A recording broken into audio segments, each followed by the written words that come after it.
Hi guys, welcome to Switched On. Paul here, and just wanted to bring you an update to MotoGP19.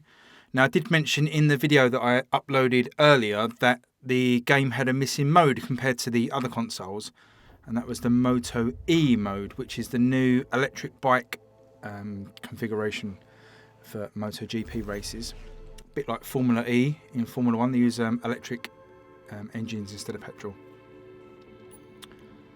So we've just had an update. I've just been speaking to the PR company who've been kindly liaising with Milestone for me. Well, under Championship, you've got the MotoE Championship now. Let's have a look under Grand Prix, see if we've got MotoE. Yes, we can do a MotoE here. So I was quite excited to play the MotoE, so I was really disappointed when I got the Switch version and the MotoE wasn't in it, and I had a little groan in my last video. But what I'm going to do is just play a race now. I'm just going to pick any. Maybe this is just the MotoE tracks. We'll go for Austria because I like Austria as well. That's fine. So Randy Dupune. Looks like there's a bit of an issue there. It looks like there's a few little bugs crept in with this update because there's no photograph of him, and there's obviously some code there that should be pulling through an image from the images assets in the game. So a few little bugs creeping in, but that's okay. I'm sure that'll be fixed. So let's get on with this race. As I'm saying, I'm not sure why I was so excited for Formula E, Moto E. Just going to look at this and break off quickly because there's a new configuration. You've got free practice Fridays, free practice 1 and 2, and an e-pole on Saturday. An e-pole is a timed session used to determine riders' positions on the starting grid. At the end of 2 free practice sessions, a combined ranking is compiled, determining the order in which the riders will participate in e-pole sessions. Ooh. I've not actually watched any of the MotoE yet. I don't know if there's been any races actually run, or it's new this season. Apologies, I'm not sort of the biggest follower of MotoGP. I do catch it when it's on, but yeah, don't avidly watch it. But yeah, quite topical to do Austria track after the Formula 1 race was there on Sunday. But as I say, I don't know why I was so excited for Formula... oh, God, I'm going to keep saying Formula E. I'm really sorry. Moto E.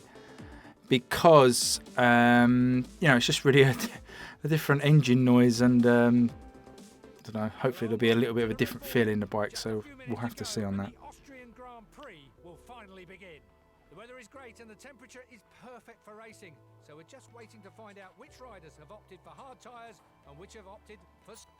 Excellent. We're now moving to the starting grid where engineers nice warm race. The last few details before the race starts. So let's get on with the race. Oh, sound like 20 hairdryers pulling away.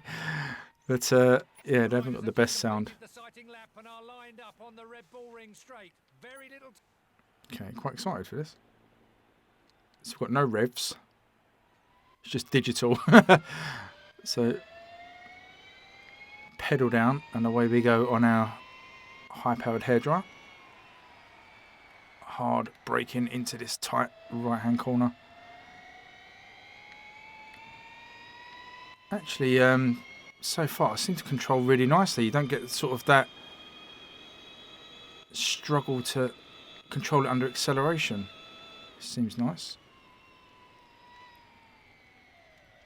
Braking into this really tight hairpin.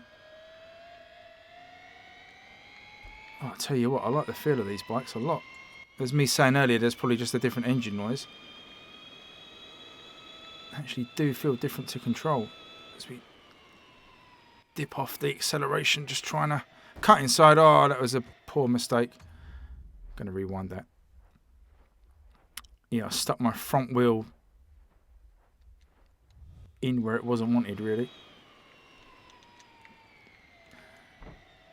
Bit better this time, though. We do still make contact. Can we keep going on the gravel? Oh, let me pull back out in front of 10th. But yeah, the acceleration seems really nice and gradual, and you don't get that kind of sort of wheel spin and wheeling. Feels really nice. Not a chance to clock the speed yet. We're doing 120 kilometres around this part.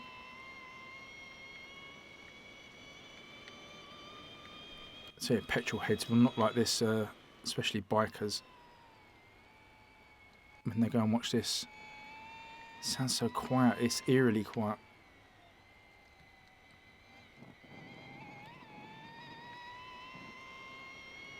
It's a good lap as we take the first lap in 10th. Up the hill, hard on the brakes up the hill. Really, really tricky corner. I do love this track. It's just such a fun track to drive, especially obviously in Formula 1 games is where I'm most used to driving it. But feels just as fun here on the bikes. I tell you, I'm really liking this. These MotoE bikes are really responsive. I'm definitely getting better at the full game. Although if you catch my handheld footage a little bit later, you might not think so. But yeah, definitely improving. It's a different beast, obviously, to driving cars, big time. Whoa, whoa, whoa, whoa. Sorry. Oh, that was a... I thought we was going to both survive that, but we didn't. So back down into 16th.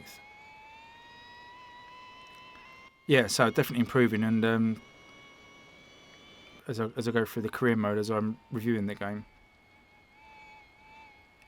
really fun. I mean, it's getting a lot of detractors, so it doesn't look the best. I've never cared about that on the Switch, unless it's something really poor. But these graphics are serviceable. Obviously, they're not 4K quality, and the colours are a little bit washed out at times. But crikey, you've got a solid frame rate. Really complex simulation going on. Loads of content. I mean, what do people want? Probably online play, but can't have everything. So here we come again. End of lap 2. One more lap to go. And we've dropped right down to 16th, but we're still in touching distance. We're still doing okay. Let's see if we can... Oh, we've gone in too deep for that one. Pulled back a little bit on Raffin in 15th. Our aim there is to not finish last. I think we can have a shot at not doing that. So our electric engine whirs away. Good corner. So we've made up a lot of time there. Raffin in a bit of a queue of traffic is holding him up. We're closing in. I think we are going to have a good shot at getting out of last place before we cross the line. As long as we can stay upright, which we're probably not. Well, we stay upright, but that's cost us a heck of a lot of time.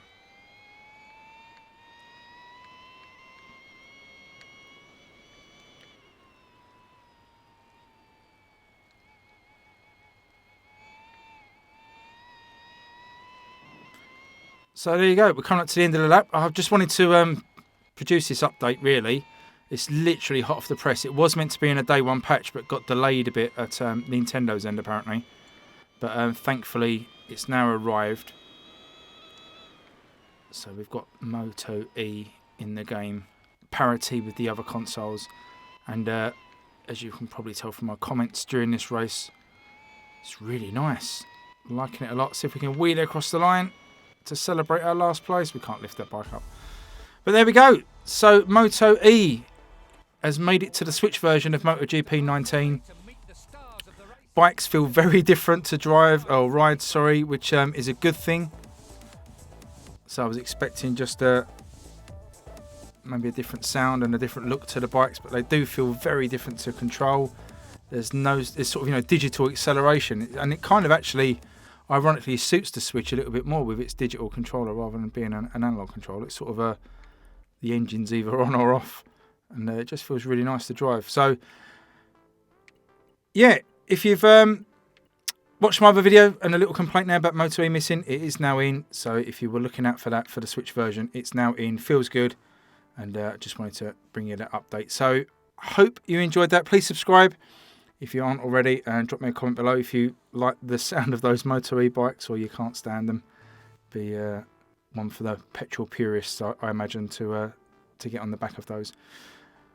But until next time, I shall see you again soon. Cheers, guys, and bye-bye.